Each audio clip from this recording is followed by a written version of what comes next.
the repo URL in the chat. So it's this repository. Okay, I will walk you actually through everything in that repository.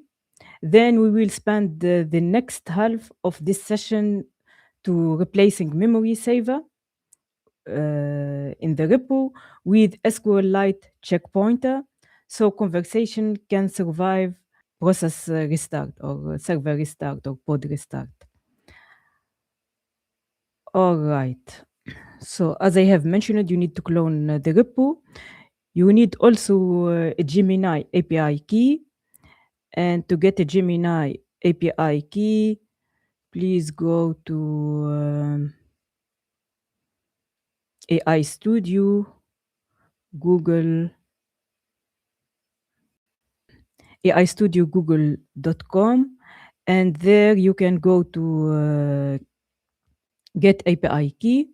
You will get this view. If you already have some keys, you can see them. Otherwise, so just click on create API key. Then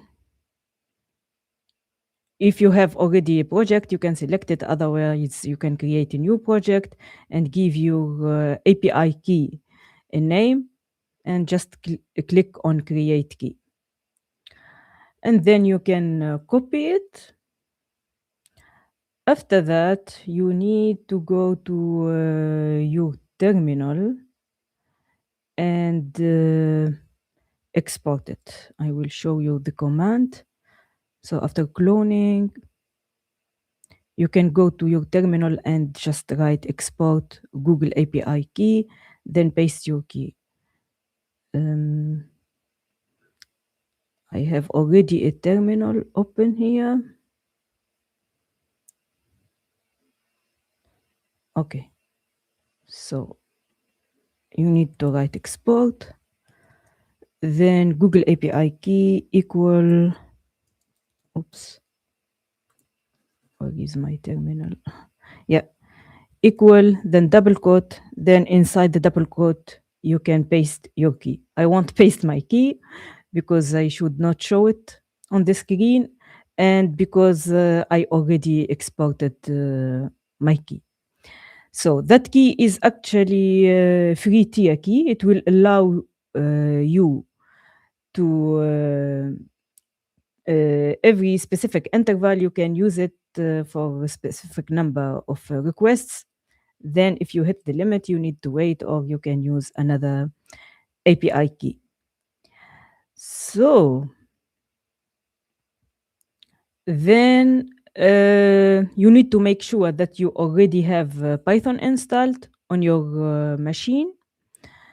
And you need to activate the virtual environment. Oh, just a moment. I didn't want to go to the next slide.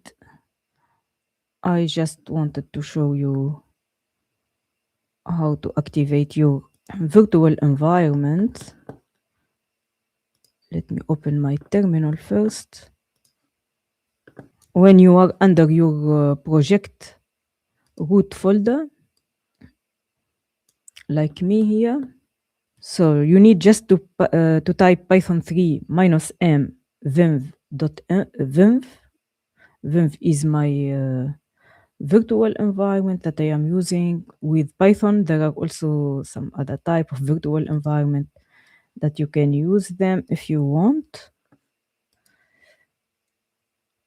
All right. Okay. And as you can see, I have a folder here called .venv, which contains my virtual environment. Now I need to run source.venv/bin/activate to activate the virtual environment. I have also added a requirements file. It's this one to the repository. I think it's not available yet on the remote repo on GitHub. I will just commit it in a moment. Let me just run pip install -r requirements.txt. It's similar to npm install for those who are already familiar with the front-end development and Node.js. And it will install the dependencies for me. For our case, it will install LangGraph Google Gen AI, because we will use Gemini as LLM for our AI agent. If I am using, or we are using, for example, Claude, then we need maybe LangChain for Anthropic. Or if we are using OpenAI, then we will use a different library as well.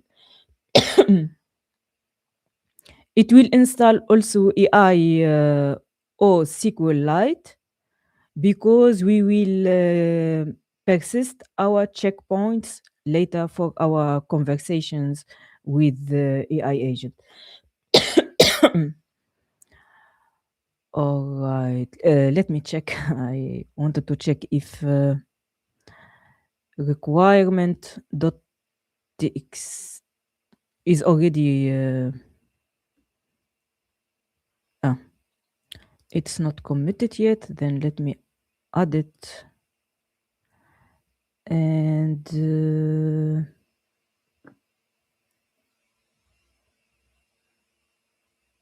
what else? Okay, I have also some updates in the README file. I will commit them as well. Okay, I just updated the README in order to show what the agenda of today and what we will build and add to this project. If you have any question, please feel free to ask in the chat. Okay. Update README and plus add requirements.txt for the dependencies.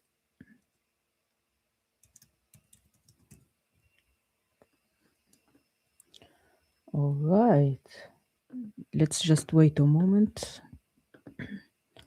I pushed now a requirement txt. You can maybe pull to update your local repo if you have already cloned the repo, which I added its URL to the chat. Let's go back to the structure of the repo. So the repo that you have cloned, it contains actually basically 3 key files, which are 0 verify, 1 underscore basic, 2 underscore tools, and 3 underscore finals. There are 4, but let's go to the next file. This file is called 1 underscore basic, and it contains the interview state, because today we will build an AI agent that is a job interviewer. I have a graph representing it in a slide. Let me show that. So it's this one. This is what we will build. It's an AI AI agent, job interviewer. It has a start state. Then it will greet the candidate. In this case, I will be the candidate or you will be the candidate. It will ask me a question after greeting me, getting my name, and it will ask me what is my role, if I am a backendler or a frontendler, so that it will adjust its questions according to my role. Then after I answer the question, it will do an evaluation, and it will ask a follow-up question or a different question. Then we have the end state, and here some wrap-up.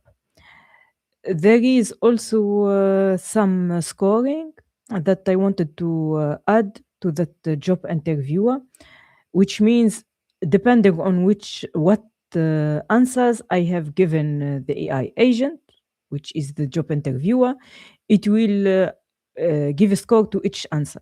And in the end, it will show me how much score I achieved with details per question. This scoring feature is not available in the remote repo, and also the remote repo is doing some checkpoint saving, but it's saving in memory, it's not persistent. So these slides show which files are already available on the remote repo. As I have said, they are those files. And starting from for_persistent, those are the scripts that we will add today. We will leverage what we already have, for example, like these tools, which add it allows our AI agent to use some tools. Tools could be, for example, a function that allows it to maybe to check the database, to check my details. But today it could be, for example, a function that allows it to calculate the score and evaluate it. And starting from this for_persistent, we will have SQLite checkpointer saver instead of the memory saver, because when I am in a conversation with that AI agent, after each question or message I get from the AI agent and I answer it, this state will be saved in a checkpoint. So whenever this server that is running this conversation will be restarted, the conversation state will not be lost. It will be persisted. And when the server will start, the AI agent will check, or the application, the system will check the checkpoints. It will find which state is associated to that conversation, what is my name, what messages did it already exchanged with me, and it will continue starting from that point. It will not start from the beginning by asking me what's my name and so on. So, hi, there is someone who is saying hi, hello. So, meanwhile, while I need to create a new API, Gemini API Key for you. So, please let me know in the chat what is your option or answer for this question. What happens to MemorySaver data when the Python process restarts? And Python 0 underscore verify.py.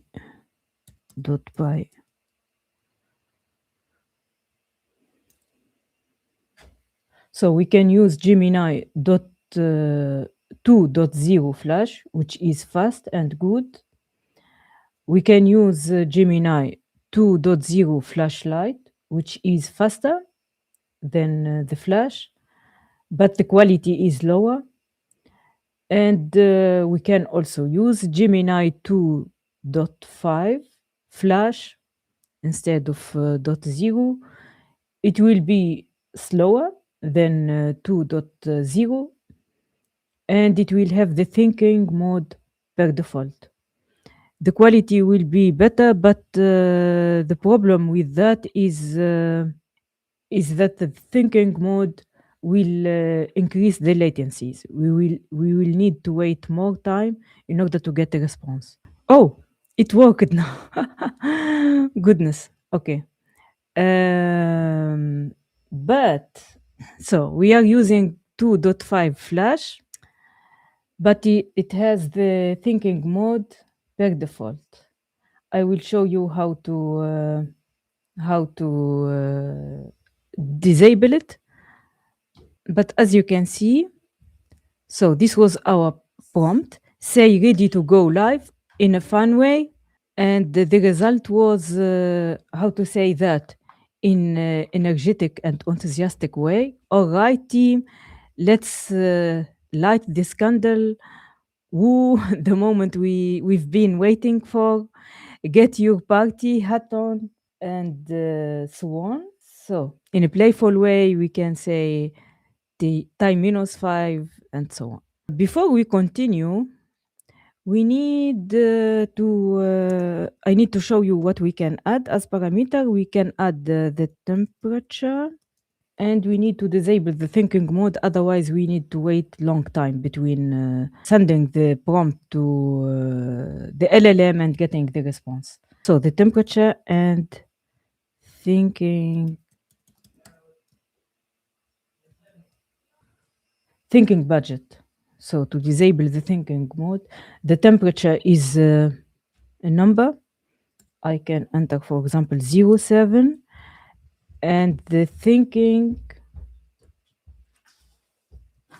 budget equal, I need to enter 0 in order to disable it. If you don't want to disable it, then you can enter a specific number for that. But I'm not going to try those to run it or try it in Verify. I will go to one basic and model. Here we already have temperature. Oops. And I'm adding thinking budget and here also and here.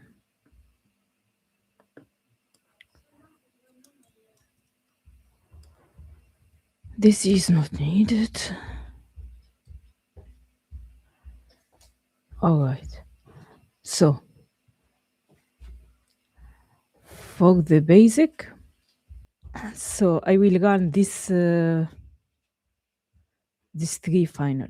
I already have thinking budget. It will invoke the LLM. It will create an interviewer node in the LangGraph graph, and it will create a node called the candidate, which is me. It will associate a role or ask me about my role. Then what we have here. So we have also a tool node because the AI agent needs some tools, and in the tools it will, what do we have here? It will get the list of the score. So let me run it, then I can explain it to you better. So Python 3 final.py. Okay, what's your name? What's your name is coming. Let me check.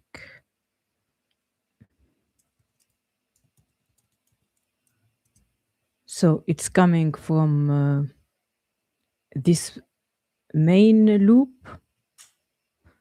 So I can enter my name, or otherwise per default I will get the name guest. Then let's say I am Rakia. So it will ask me about my role. Here I will say front end, for example. Per default, I will get backend if I don't enter a role. Then we will create a thread ID. This is the ID of the conversations. And when we will persist the conversation or add some checkpoints, the checkpoints will be associated with the thread. The checkpoints will get this thread ID in order to associate them to the correct conversation. Okay, apparently I already hit the limit with this API key. That's not a huge problem because I will get a new API key in a moment. All right. Then let's move on with the next steps for today.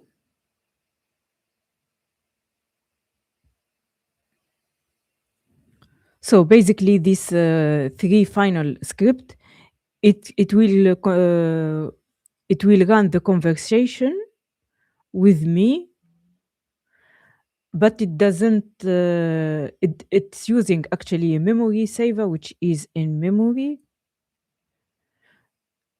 Checkpointing. Let me show you where is it used. Import. Yeah. We are importing MemorySaver from LangGraph checkpoint memory. We are importing state graph, start and end. Start is the initial node and end is the final node. And state graph is to hold the state of the whole LangGraph graph.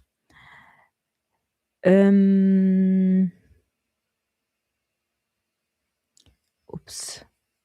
And we will change that with the SQLite checkpoint. But before that,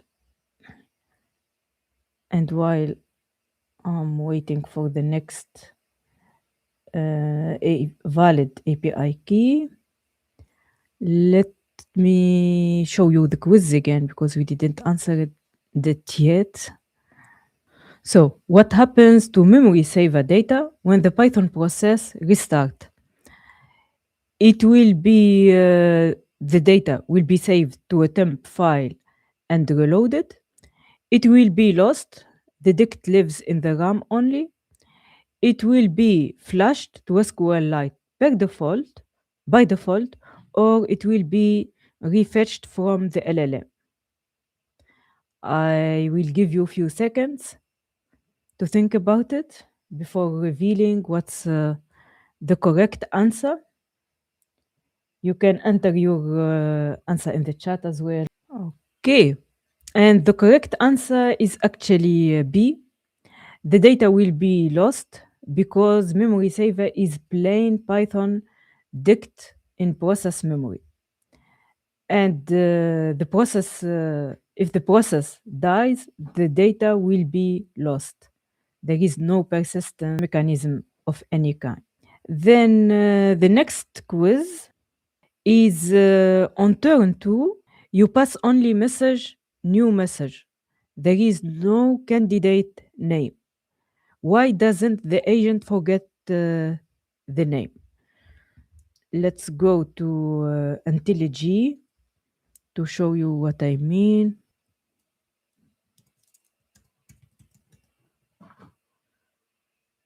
So we have the interview state.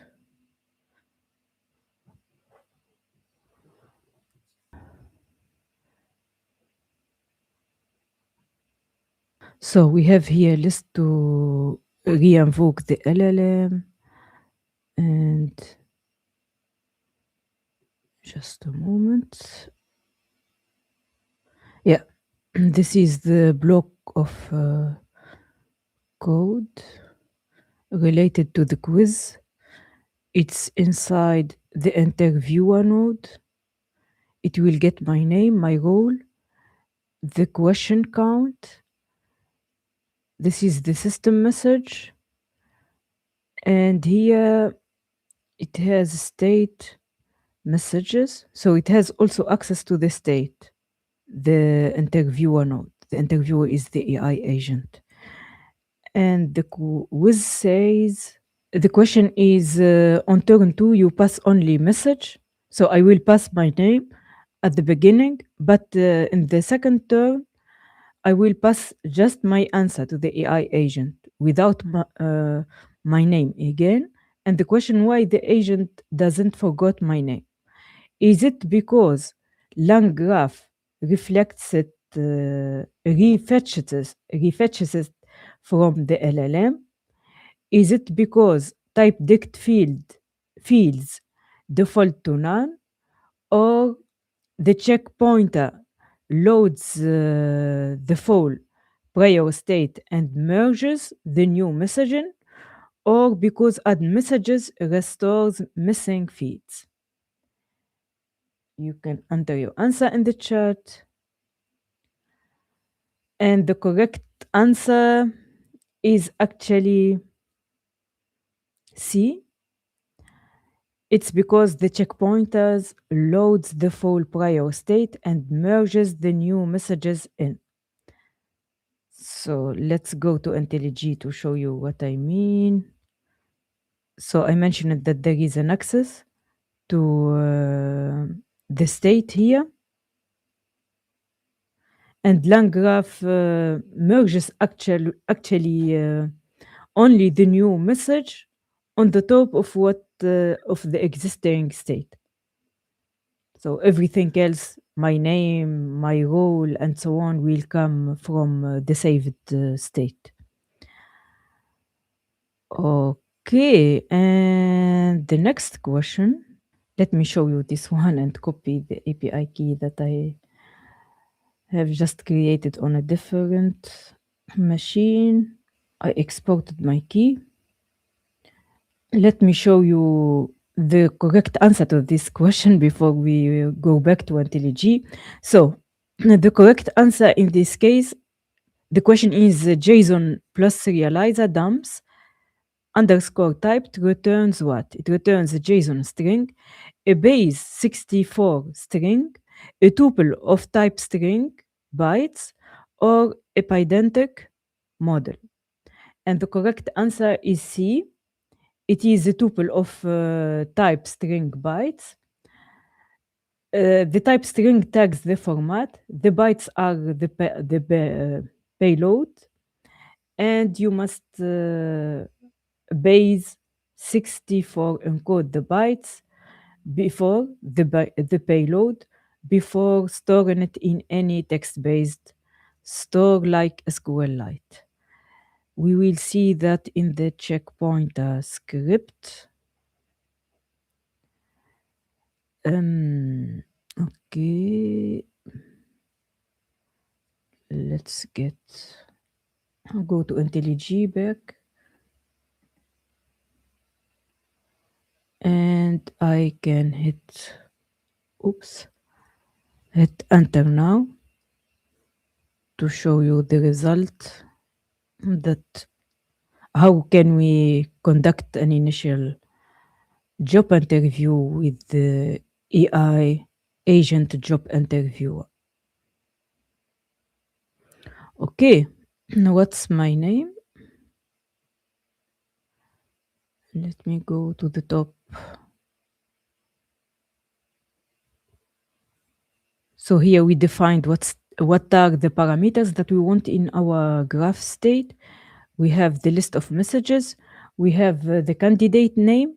We have the job role, the question counts, and the scores.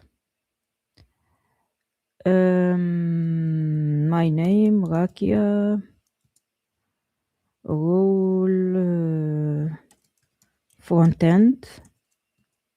I think I already added or disabled the thinking mode so that it won't take long time to get the answer from the LLM. So we have the LLM here. Then we are binding it with the tools. The list of our tools are here. They are the list of the job requirements. We can bind it with the list of tools. And then here in the LLM invoke, which an LLM invoke is a call to the LLM, we have the number of retries and the backoff and the list of messages. Let me show you then how can we add new features to this AI interviewer. For that sake, you need to create a new file actually, which you can call it SQLite checkpointer, just like this one here. So, and this is the backend checkpoint saver for the LangGraph state. It's the persistent layer. It implements the base checkpoint saver. Actually, both MemorySaver and SQLite checkpoint savers are coming from have as parent base checkpoint saver. It implements base checkpoint savers against AI or AIO SQLite. So agent memory survives process restarts or Kubernetes pod restarts. It supports multiple user via namespace isolation and auto expires old checkpoint via TTL. TTL is time to live. When you save the checkpoints for a specific conversation, you need to persist them for a specific amount of time. You can't persist them forever because let's say per day you have 1,000 conversations or tens or hundreds of tens or hundreds of thousands of conversation. If you will keep for every conversation the checkpoints forever, then your database will explode. And that's not what we need. It doesn't belong to the requirements for our AI agent today. In the import block, you can see that we are, where is the checkpoint? SQL. So from LangGraph checkpoint base, we are importing the base checkpoint saver. It's the parent of this SQL checkpoint saver. We are importing also channel versions, checkpoint metadata, checkpoint tuple.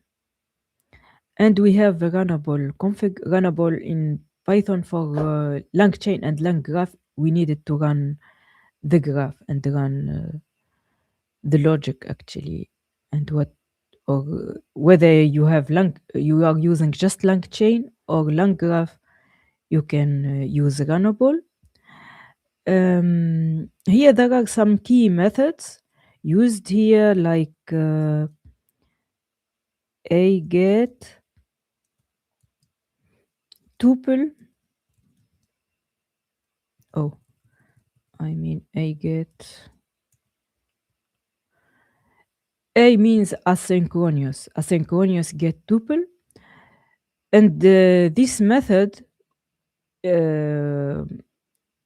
before each node runs, this method will load the latest checkpoint and return none on first turn. We have also output for asynchronous put, and this method it will run after each node completes, and it will save the new checkpoint and return updated config with the new checkpoint ID. We have also another one, output writes. It looks similar, asynchronous put writes. Its scope is during node or mid execution, and it saves in-flight writes for crash recovery. So if you are still, let's say, it's unexpected end of the process. If we will experience some unexpected crash, like Kubernetes pod crash or unexpected end of the system, then this will be helpful. We have also a list. This is the scorecard that I mentioned that I will get after I will answer some questions from the AI agent, and it will give me the answer. It will score my answers. And now we want to replace the memory saver with the SQLite checkpointers. One of the important methods that we need to use is a list, and its scope is when working, and it yields checkpoints the newer first.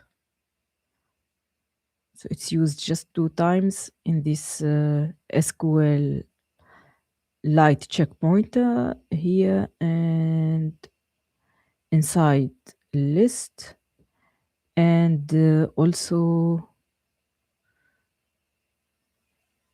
where is the next place, and here. And where is list used? So it gets as parameters or arguments runnable config, a filter, another runnable config for before the limit, and it will return an async iterator.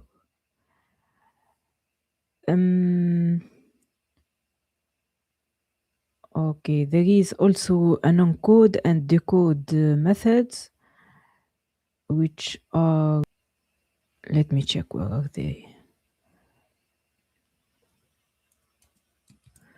Encode, yeah, it's used 3 times. This value and to encode the value again, to encode the checkpoint, the conversation checkpoint, and it's defined here. So it serialized the value JSON dumps type string, then the encoded data bytes.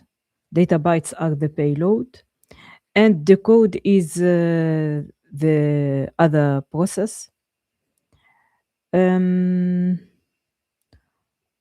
Okay. Besides this, there is we need to create a table checkpoints. I think I already have a script. Leverage it to create the table in the database. Okay. So it shows every conversation, which namespace, how many checkpoints, and so on. It will connect to the database. It uses some asynchronous IO SQLite, which is coming or imported here. Oh, sorry, here. And we have in SQLite checkpointer a run method.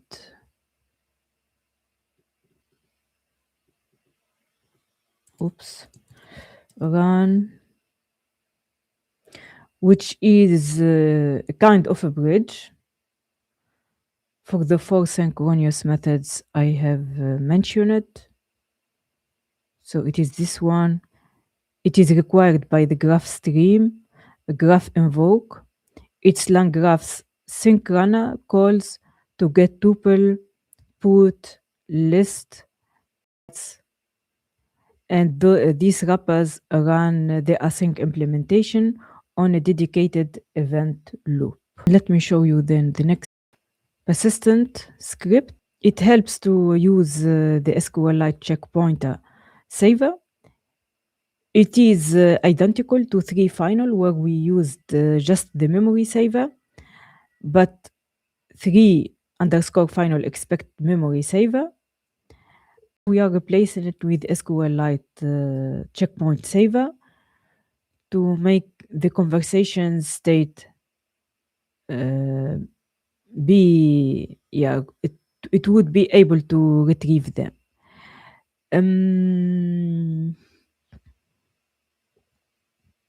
Okay. Here we have interview state, just like in the 3 underscore final. We have the get job requirements and the evaluation of the response. The evaluation of the response is there to add some scoring to the candidate. And here is one important thing. Actually, to evaluate the answers of the candidate, there are two different approaches. We can evaluate them in a deterministic way or in a non-deterministic way. If we want to evaluate them in a non-deterministic way, we get the candidate answer, like here,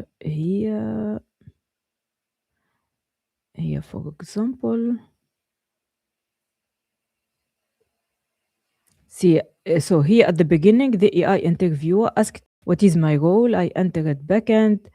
Then it asked me a question. I wanted to skip it, so I said, next, please. Then,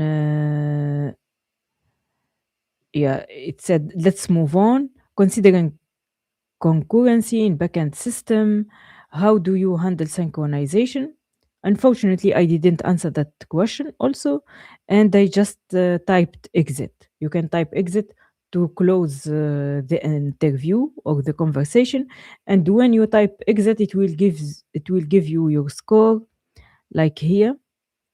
My score for the first question, which is the only one that I have answered with next, please. And what is my average?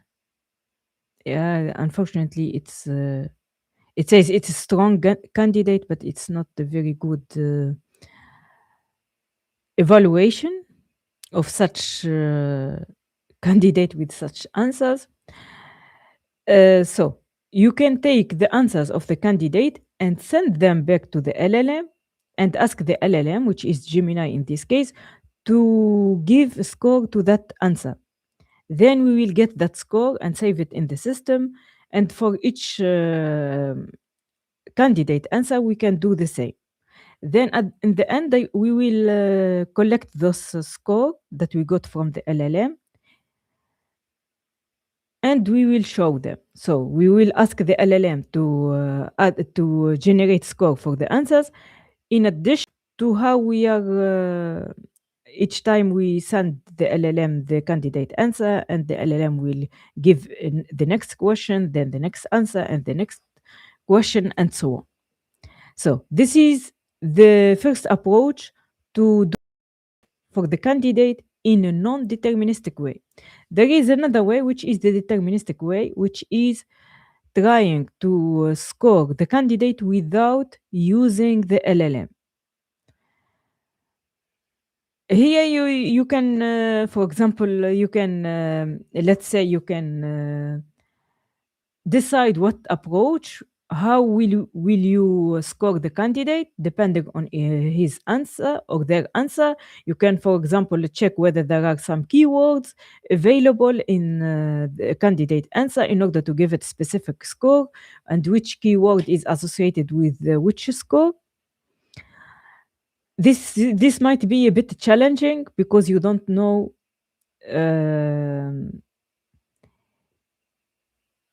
you are trying to do it in a deterministic way, but it might work or might not work.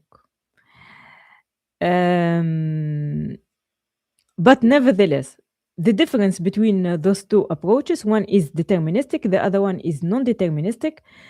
The non-deterministic will cost you more money as someone who is building this AI agent, because you will invoke the LLM more. You will invoke it to generate the questions, and you will invoke it to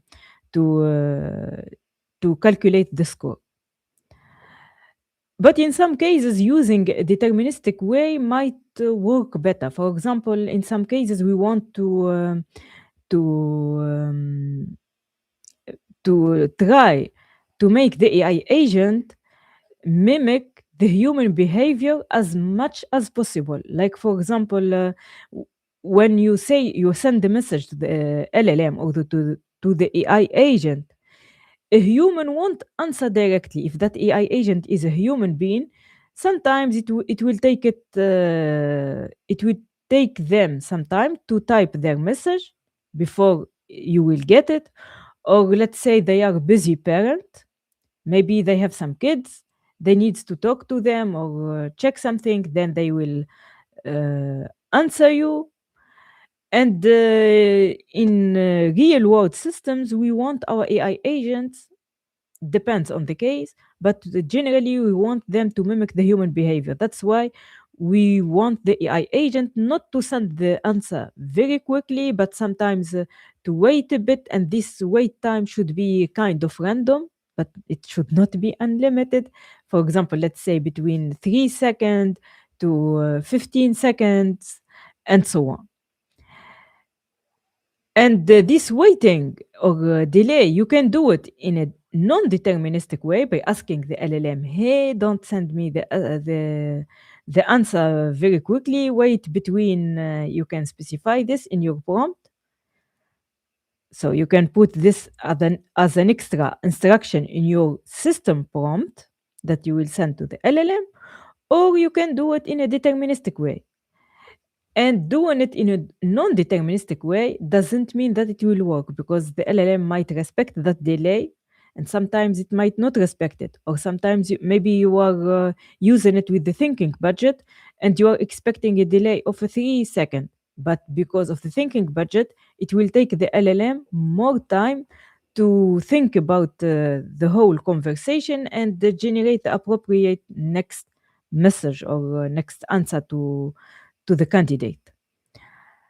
That's why maybe a deterministic way maybe might work in this case. So there are a lot of features in an AI agent that you can implement, but sometimes you need to think, do I have to do everything in a non-deterministic way? Do I have to add all those instructions in my system prompt? Maybe some of them are not needed to be entered in the system prompt, and I can do them in a deterministic way using just the classical software engineering.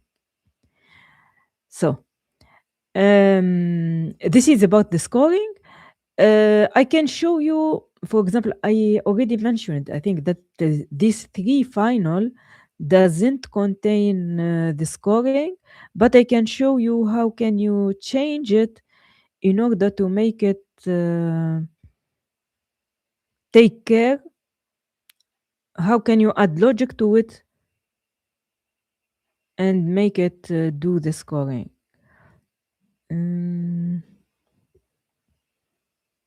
Let me first check. Oh, yeah. Okay. This is the remote version that is already available on GitHub, that I have put its link in the chat. And this is my current local version. It's not on GitHub. And here, what I have added. So here, evaluate response. It will just check the response length. What is my answer as a candidate? Maybe I have answered just with 1 word, 2 word, or a paragraph. And depending on the length of my response, it is taking care of calculating and or evaluating my response in a deterministic way. And this is the other alternative. It takes my answer as a candidate. It takes the question of the AI agent or the AI job interviewer, the question that I was it was asked and I am answering it here. Then we have here a system prompt. This system prompt, we are injecting the question and the answer in it. And we will send this prompt to the LLM to ask it to score my answer. What does this system prompt, what is it doing? You are a strict technical interview evaluator. The question is blah, blah, blah. The candidate answers blah, blah, blah. Score this answer from 1 to 10, where 1 to 3 is incorrect or no meaningful content. A score from 4 to 6 is partially correct but missing key details. A score from 7 to 8 is a solid answer with good understanding. And the score from 9 to 10 is excellent, thorough, and it demonstrates deep knowledge.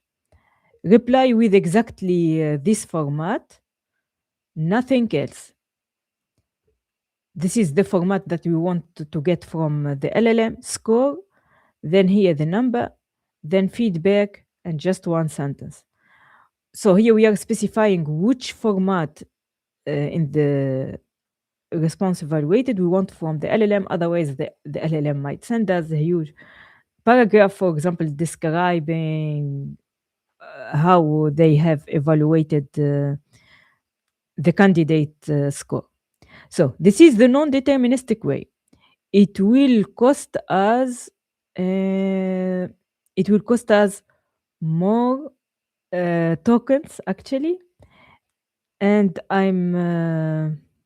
I think this was the reason why my API key expired very quickly, because the script invoked the LLM Gemini in order to generate the questions for me, and invoked it to do the evaluation for my responses.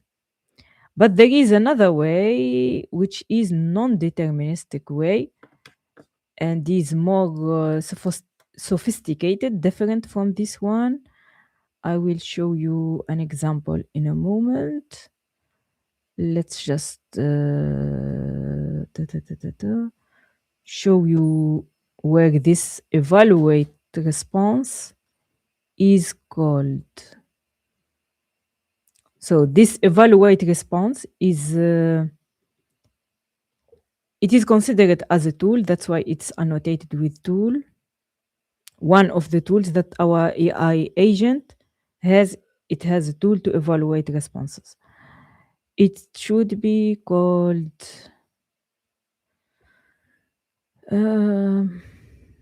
somewhere, I remember I saw it, but just a moment. Evaluate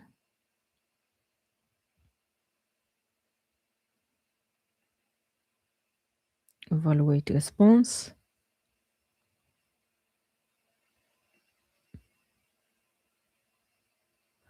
Yeah, it's added to the list of the tools. We have the job requirements as part belongs to the tools, and we have evaluate response. It's also called this is just the command, and here we are just checking. Okay. The other example of how to do this, the scoring, it's here. Let me click compare with, then select 3 underscore final.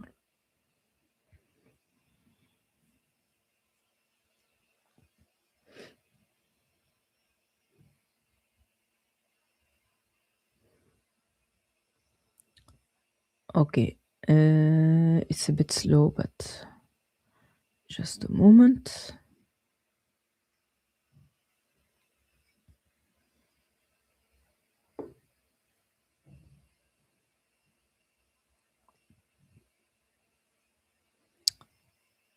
Three underscore final.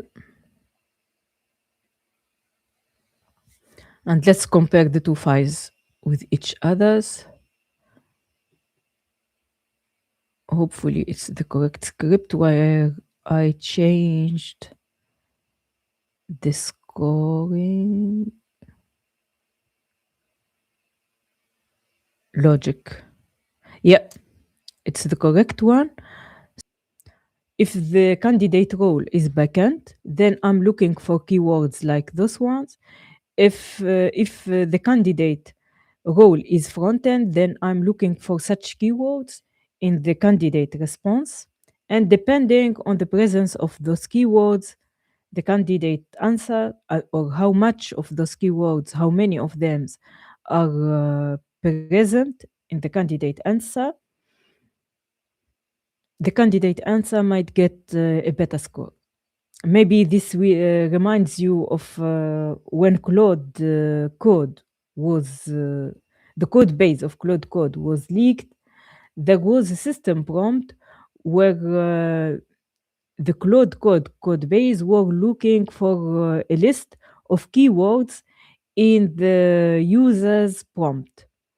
That was not to yeah, it's not to score the prompt, but it was to determine whether the prompt is somehow abusing, like, hey you, or yes, things like that. I remember. Yeah, and then I have added a deterministic score. This deterministic score method will be called in so just a moment. I removed the evaluate answer from the list of tools.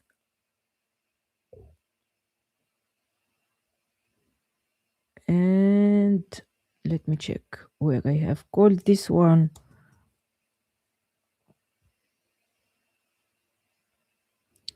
The deterministic score. So the deterministic score is, I'm calling it in print score card. I think one other problem that is present with this three final script is that in how the score is calculated, in addition to the issue that it's done in a non-deterministic way, it is done after each answer. Each time I, as a candidate, I will answer the question, there is an extra call, an extra invoke of the LLM that will be sent in order to score my answer. Then I will get the next question, then I answer it, then we will invoke the LLM again to score my answer.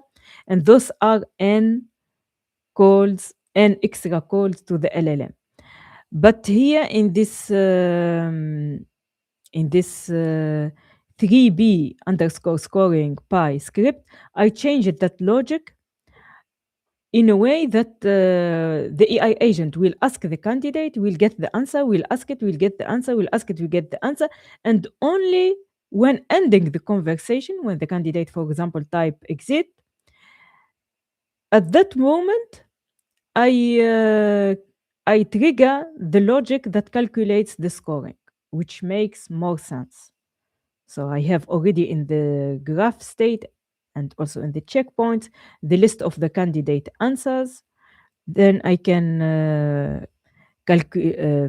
score them, evaluate them when we want to print, to show or display the score card. So this is the persistence.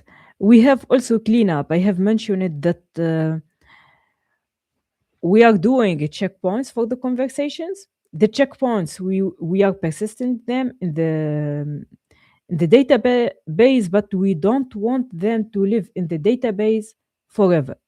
They should be present in the database just for a specific amount of time. That's why we need to clean up with the TTL time to live. So we will let them in the database for per default for 24 hours. And after 24 hours, we'll check for each conversation ID if its checkpoints are older than 24 hours. Then we will delete them and clean up the database. Okay, let me run the 5. Oops. Just a moment. Oh, let me try to run.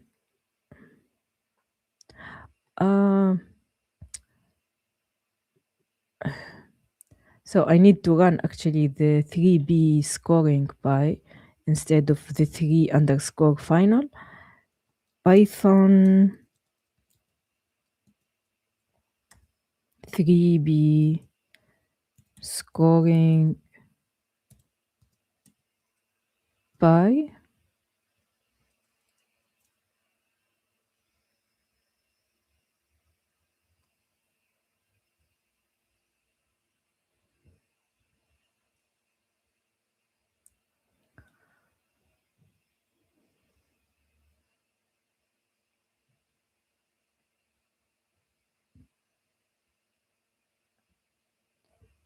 okay.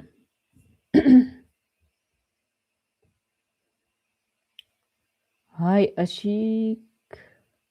So we are building an AI agent that is an AI job interviewer. So its goal is to interview me, to get my name in the beginning, just like here. Rakia, then it will ask me what is my role. I will enter, for example, backend. Then depending on my role, it will ask me the appropriate questions to evaluate me as a candidate for job position. And we are using Gemini 2 or 5 Flash with disabled thinking mode. We are disabling the thinking mode in order to reduce the latency, because the thinking mode will increase the latency and we will need to wait long time before getting an answer from the AI model, I mean, which is Gemini in our case. Yeah, unfortunately, again, my API key hit the limit. Oops. But I promise that I will publish another video about this job interview and this AI agent with more details about it. If you have any further question, please feel free to ask in the chat. And before we close, I would like that we will go through the list of quizzes to clarify some key concepts that are needed when we are building such an AI agent. So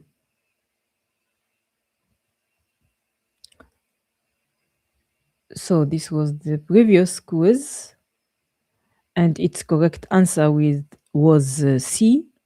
We need JSON plus serializer dump typed to actually it returns string bytes, and its bytes are the payload, which will be base 64 encoded. Okay. And the next question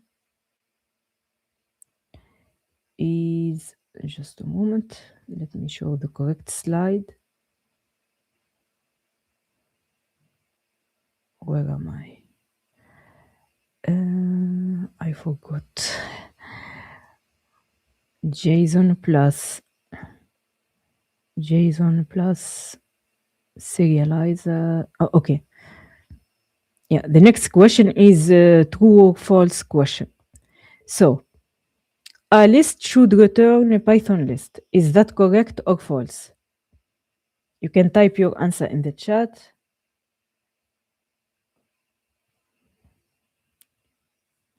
So the correct answer is false. because a list is an async generator that yields checkpoint tuples one at a time. This lets LangGraph stop early without loading the entire conversation history into memory. And the next question is also a true or false question. It says a put write stores the full checkpoint after a node completes. Is that correct or wrong? I already talked about it. If you maybe you remember what I said about it.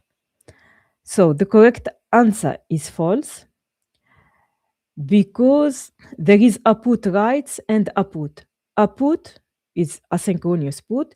It stores the full checkpoints, but a put writes stores partial in-flight writes from a node till mid-execution. It's used for cases like crash recovery, for example. The next question is which four methods must every base checkpoint saver implementation provide? Are they save, load, delete, and list? Are they put, get, remove, and scan? Are they a put, get, tuple, a list, a put writes? Or are they write, read, clean up, and stream? I presented also the four methods in the checkpoint script. And the correct answer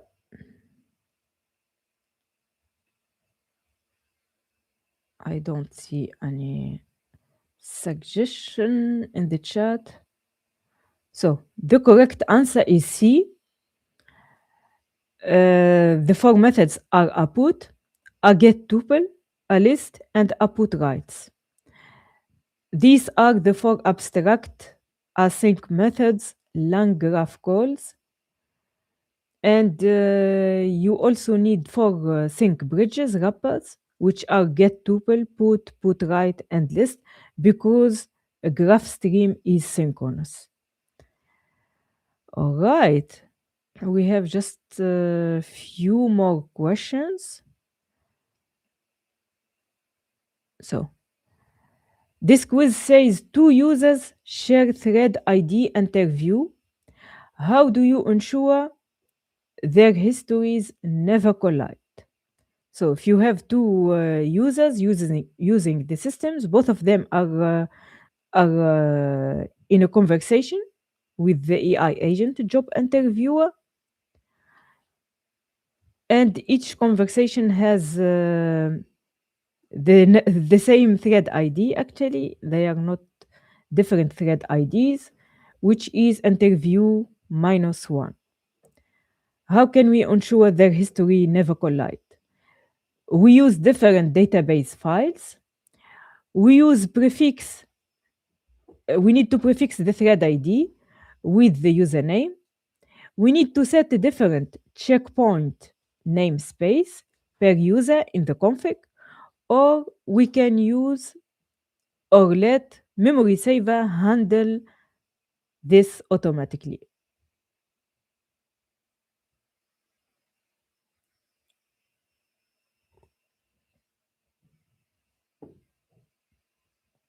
The correct answer is C. We can use actually or set different checkpoint namespace. There is a concept of namespace that we can use with the checkpoints, and it could be used as so checkpoint namespace is the namespace per tenant key. You can have different users or different tenant also. When you have multi-tenancy, you have those issues. They are more challenging with multi-tenancy. And so that in this way, the same thread ID, you have the same thread ID plus different checkpoint namespace, which will return completely isolated checkpoints in the same database. You don't need to have different database files or anything else. And there is no code changes to the graph needed.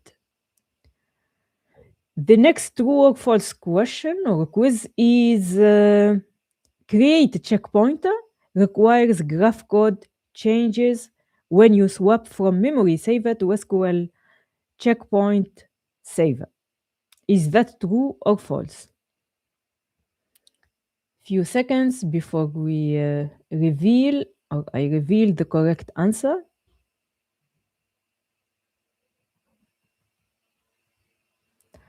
So it's false. That's the correct answer. That is the entire point of the factory. The graph calls builder compile with the checkpointer, create checkpointer, and never knows which backend it got. The storage backend environment variable drives this one.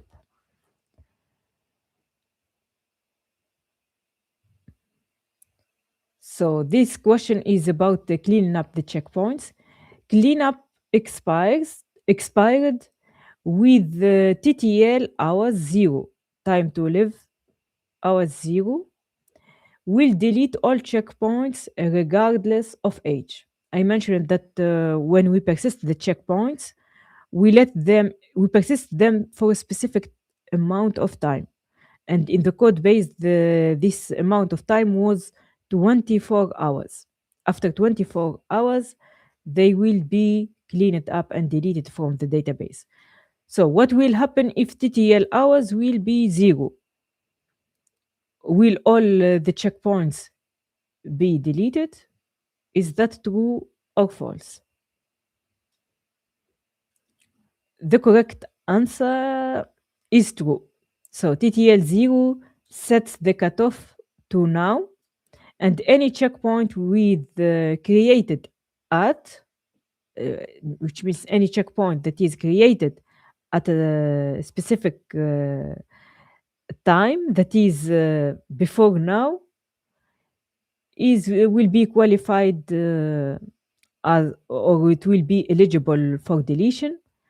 And but nevertheless, there are some cases where TTL hour 0 makes sense to be used, like in testing if the cleanup logic is working or not. Okay.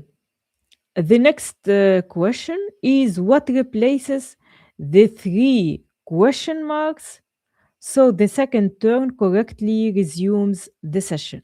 So we have here a line of code. Configurable. Then we have JSON object thread ID, then thread ID, then 3 question marks. How should we fill this blank in order to achieve our goal, which is the second turn in the conversation will be correctly resumed.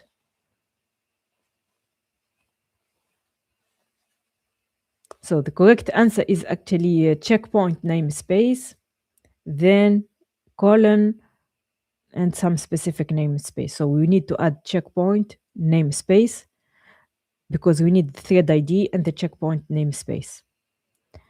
And that way the config dict must be identical on every turn, and the LangGraph uses thread ID plus the checkpoint namespace together as a lookup key. All right. There is a question in the chat. Hi, One Solution 789 official. I recently completed my class 12 and I'm looking for cybersecurity as career. Is it good for my future? Okay, actually that's not the scope of today's session, but I really encourage you to do that.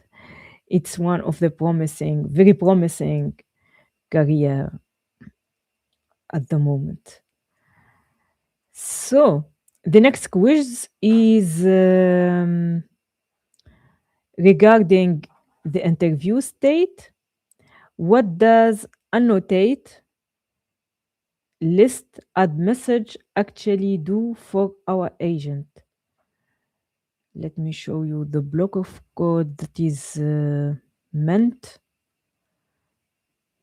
by that question. Oops. Interview state. So this is interview state, and we have here annotated list add message.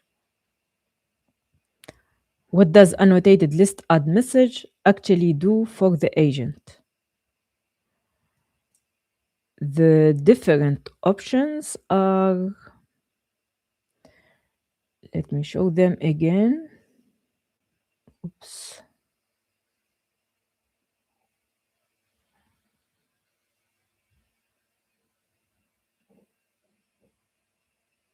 Okay, it creates a list that automatically deletes old messages to save space, or it appends new messages to the history instead of overwriting the whole list, or it highlights the AI's messages in a pretty neon green color, or it sends a notification to your boss every time the agent makes a mistake. So, what do you think? What's the correct answer?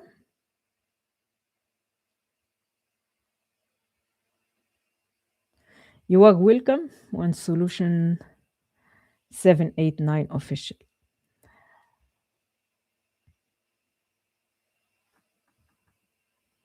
Okay, the correct answer is actually B. It appends new messages to the history instead of writing the whole list. Because without add messages, returning a new message will wipe out the entire conversation history.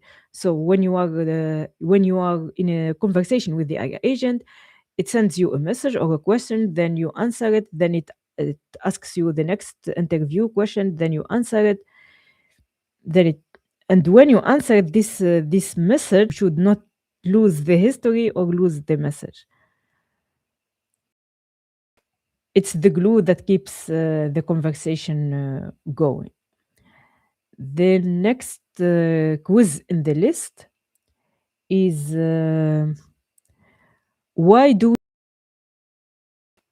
from tools node back to the inter. I think it makes sense that. Oh, just a moment. Okay, I can show you the graph again. Understand what's meant here. Oh, this is not the correct graph, but don't worry. There is another one. Yeah. So here we have the start of the graph, then we have the interviewer, we have the end state, and we have the list of tools. There is actually an arrow that goes from the interviewer to the tool, then it will, another arrow, it will come from the tool to the interviewer. Or the quiz is, why do we have an edge going from the tools node back to the interviewer node? Is it because the tools are lonely and want to talk to the interviewer again? Is it because the LLM that way can see the tool's output and use it to form a final answer? Is it to create a loop that eventually crashes your computer for fun? Or is it a secret shortcut to make the AI respond 10 times faster? So, what do you think?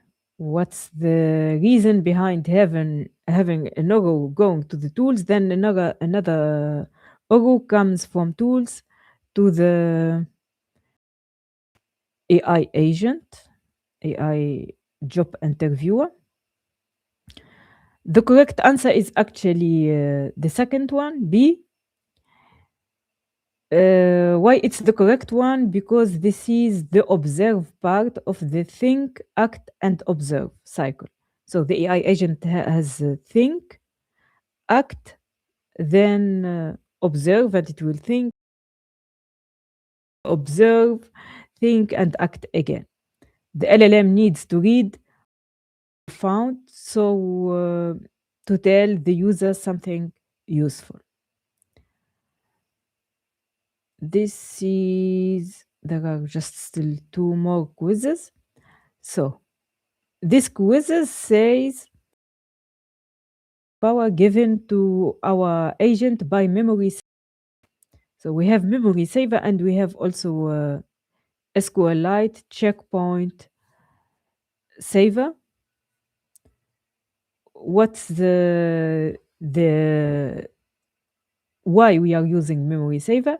Is it to allow the agent to remember your name even if you restart the script? Is it a photographic memory of every website on the internet?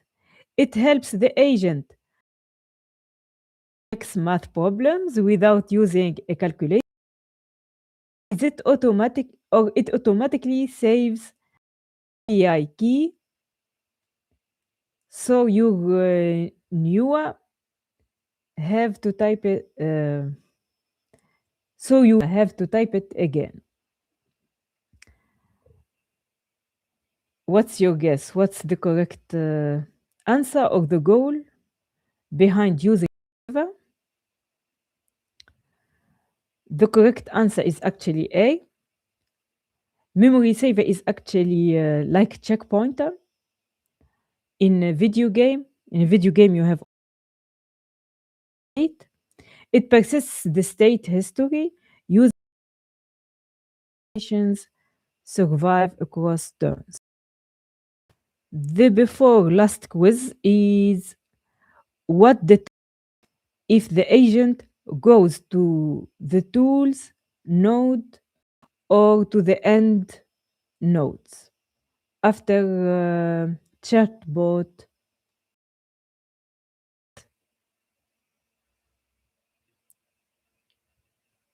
So when does is the key or the constraint behind when to decide when to go to the tools and when to end the conversation? The first option, the agent flips a digital coin to decide its next move. A conditional, we have a conditional edge, checks if the last message contains tool calls, or it always goes to tools just in case because tools are cool, or the user has to type use tools for the agent to switch to.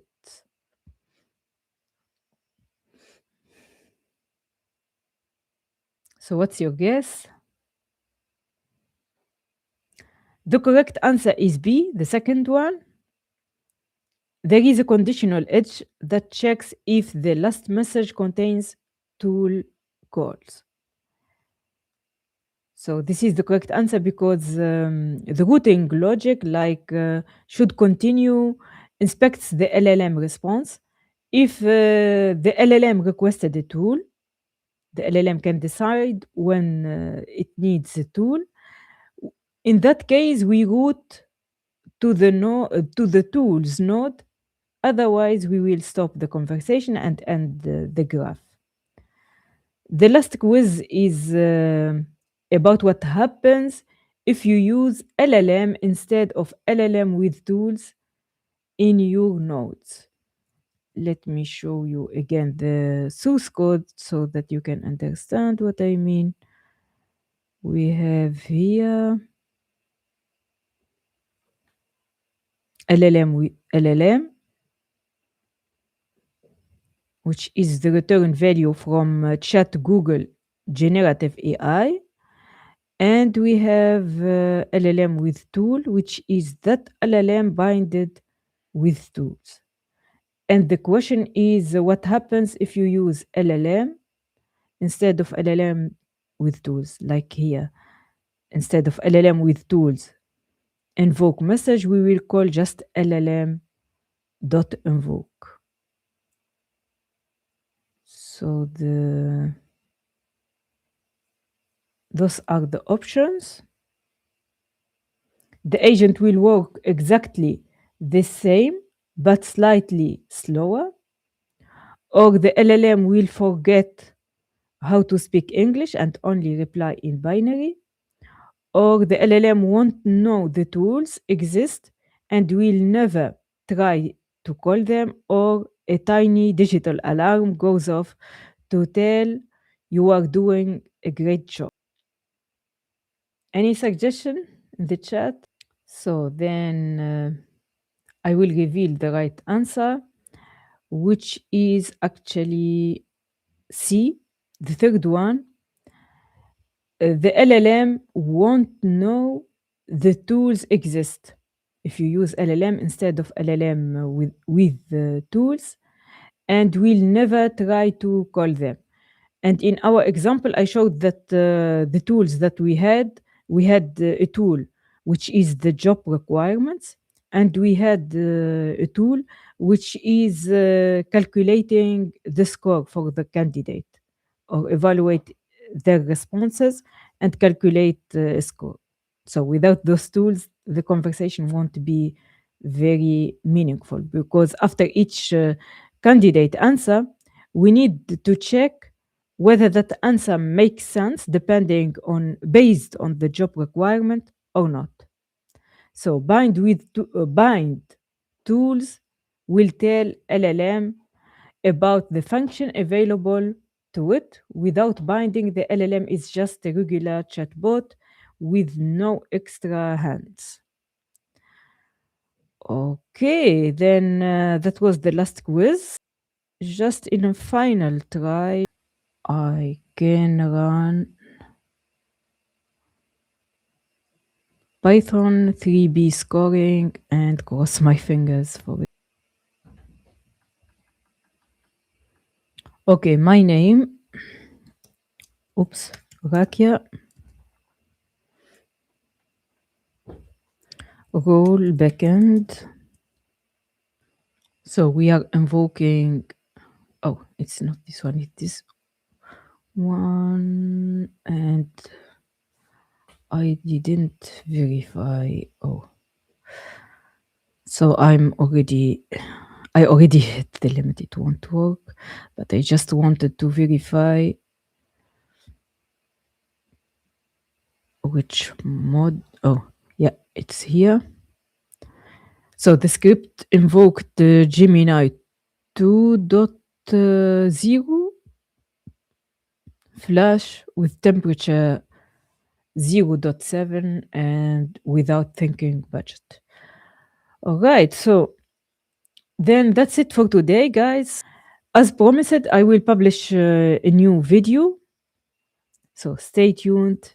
If you have any question, don't hesitate to put them in the chat, and catch you next time. Bye bye.